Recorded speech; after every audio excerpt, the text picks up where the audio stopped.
Here we are again, everybody. Welcome back. Glad you could join us for day 76 now of our daily Bible reading.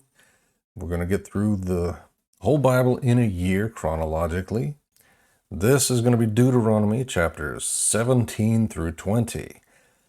And as we start this now, we're picking up where we left off at the end of 16 in forbidden worship. And Moses is still giving the instructions. Chapter 17. Do not sacrifice to the Lord your God an ox or sheep with a defect or any serious flaw, for that is detestable to the Lord your God. The judicial procedure for idolatry. If a man or woman among you in one of your towns that the Lord your God will give you is discovered doing evil in the sight of the Lord your God, and violating his covenant, and has gone to serve other gods by bowing in worship to the sun, moon, or all the stars in the sky, which I have forbidden. And if you are told or hear about it, then investigate it thoroughly. If the report turns out to be true that this detestable act has been done in Israel, you are to bring out to your city gates that man or woman who has done this evil thing, and stone them to death. The one condemned to die is to be executed on the testimony of 2 or 3 witnesses. No one is to be executed on the testimony of a single witness. The witness's hands are to be the first in putting him to death, and after that the hands of all the people. You must purge the evil from you. Difficult cases. If a case is too difficult for you, concerning bloodshed, lawsuits, or assaults, cases disputed at your city gates, then go up to the place the Lord your God has chosen. You are to go to the Levitical priests and to the judge who presides at that time. Ask, and they will give you a verdict in the case. You must abide by the verdict they give you at the place the Lord chooses. Be careful to do exactly as they instruct you. You must abide by the instruction they give you and the verdict they announce to you. Do not turn to the right or the left from the decision they declare to you. The person who acts arrogantly refuses to listen either to the priest who stands there serving the Lord your God, or to the judge, must die. You must purge the evil from Israel. Then all the people will hear about it, be afraid, and no longer behave arrogantly. Appointing a king. When you enter the land the Lord your God is giving you, take possession of it, live in it, and say, I will set a king over me like all the nations around me. You are to appoint over you the king the Lord your God chooses. Appoint a king from your brothers. You are not to set a foreigner over you, or one who is not of your people. However, he must not acquire many horses for himself, or send the people back to Egypt to acquire many horses, for the Lord has told you, you are never to go back that way again. He must not acquire many wives for himself, so that his heart won't go astray. He must not acquire very large amounts of silver and gold for himself. When he is seated on his royal throne, he is to write a copy of this instruction for himself on a scroll in the presence of the Levitical priests. It is to remain with him, and he is to read from it all the days of his life, so that he may learn to fear the Lord his God, to observe all the words of this instruction, and to do these statutes. Then his heart will not be exalted above his countrymen. He will not turn from this command to the right or the left. and he and his sons will continue reigning many years in Israel. Provisions for the Levites, chapter 18. The Levitical priests, the whole tribe of Levi, will have no portion or inheritance with Israel. They will eat the Lord's food offerings. That is their inheritance. Although Levi has no inheritance among his brothers, the Lord is his inheritance, as he promised him. This is the priest's share from the people who offer a sacrifice, whether it is an ox, a sheep, or a goat. The priests are to be given the shoulder, jaws, and stomach. You are to give him the first fruits of your grain, new wine, and fresh oil, and the first sheared wool of your flock. For the Lord your God has chosen him and his sons from all your tribes to stand and minister in his name from now on. When a Levite leaves one of your towns in Israel where he was staying and wants to go to the place the Lord chooses, he may serve in the name of the Lord his God, like all his fellow Levites who minister there in the presence of the Lord. They will eat equal portions besides what he has received from the sale of the family estate. Occult practices versus prophetic revelation. When you enter the land the Lord your God is giving you, do not imitate the detestable customs of those nations. No one among you is to sacrifice his son or daughter in the fire, practice divination, tell fortunes, interpret omens, practice sorcery, cast spells, consult a medium or a spiritist, or inquire of the dead.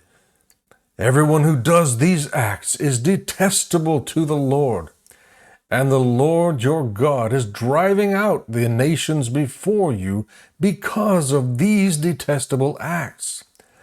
You must be blameless before the Lord your God. Though these nations you are about to drive out listen to fortune tellers and diviners, the Lord your God has not permitted you to do this. The Lord your God will raise up for you a prophet like me from among your own brothers. You must listen to him. This is what you requested from the Lord your God at Horeb on the day of the assembly when you said, "Let us not continue to hear the voice of the Lord our God or see this great fire any longer, so that we will not die." Then the Lord said to me, "They have spoken well. I will raise up for them a prophet like you from among their brothers. I will put my words in his mouth, and he will tell them everything I command them. I command him. I will hold accountable whoever does not listen to my words that he speaks in my name. But the prophet who presumes to speak a message in my name that I have not commanded him to speak, or who speaks in the name of other gods, that prophet must die. You may say to yourself, how can we recognize a message the Lord has not spoken? When a prophet speaks in the Lord's name, and the message does not come true or is not fulfilled, that is a message the Lord has not spoken. The prophet has spoken it presumptuously. Do not be afraid of him. Cities of Refuge, chapter 19. When the Lord your God annihilates the nations whose land he is giving you, so that you drive out and live in their cities and houses, you are to set apart 3 cities for yourselves within the land the Lord your God is giving you to possess. You are to determine the distances and divide the land the Lord your God is granting you as an inheritance into 3 regions, so that anyone who commits manslaughter can flee to these cities. Here is the law concerning a case of someone who kills a person and flees there to save his life, having killed his neighbor accidentally without previously hating him. If, for example, he goes into the forest with his neighbor to cut timber, and his hand swings the axe to chop down a tree, but the blade flies off the handle and strikes his neighbor so that he dies, that person may flee to one of these cities and live. Otherwise, the avenger of blood, in the heat of his anger, might pursue the one who committed manslaughter, overtake him because the distance is great, and strike him dead. Yet he did not deserve to die, since he did not previously hate his neighbor. This is why I am commanding you to set apart 3 cities for yourselves.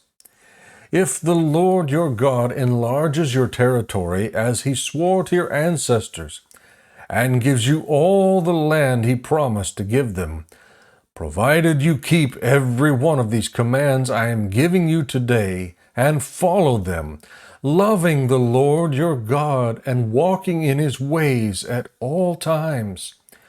You are to add 3 more cities to these 3. In this way, innocent blood will not be shed, and you will not become guilty of bloodshed in the land the Lord your God is giving you as an inheritance.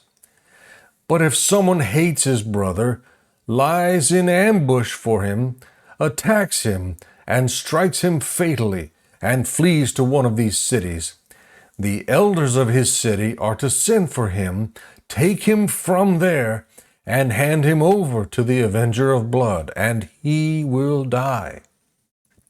Do not look on him with pity, but purge from Israel the guilt of shedding innocent blood, and you will prosper. Boundary markers. Do not move your neighbor's boundary marker, established at the start in the inheritance you will receive in the land the Lord your God is giving you to possess. Witnesses in court.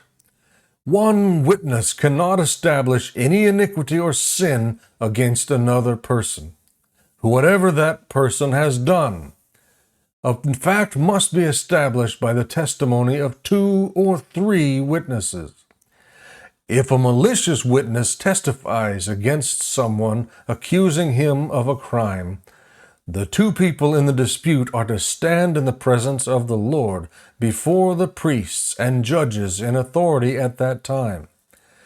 The judges are to make a careful investigation, and if the witness turns out to be a liar who has falsely accused his brother, you must do to him as he intended to do to his brother.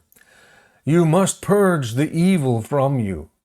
Then everyone else will hear and be afraid, and they will never again do anything evil like this among you. Do not show pity. Life for life, eye for eye, tooth for tooth, hand for hand, and foot for foot. Rules for War, Chapter 20. When you go out to war against your enemies and see horses, chariots, and an army larger than yours, do not be afraid of them, for the Lord your God, who brought you out of the land of Egypt, is with you. When you are about to engage in battle, the priest is to come forward and address the army. He is to say to them, "Listen, Israel, today you are about to engage in battle with your enemies. Do not be cowardly. Do not be afraid, alarmed, or terrified because of them. For the Lord your God is the one who goes with you to fight for you against your enemies, to give you victory." The officers are to address the army.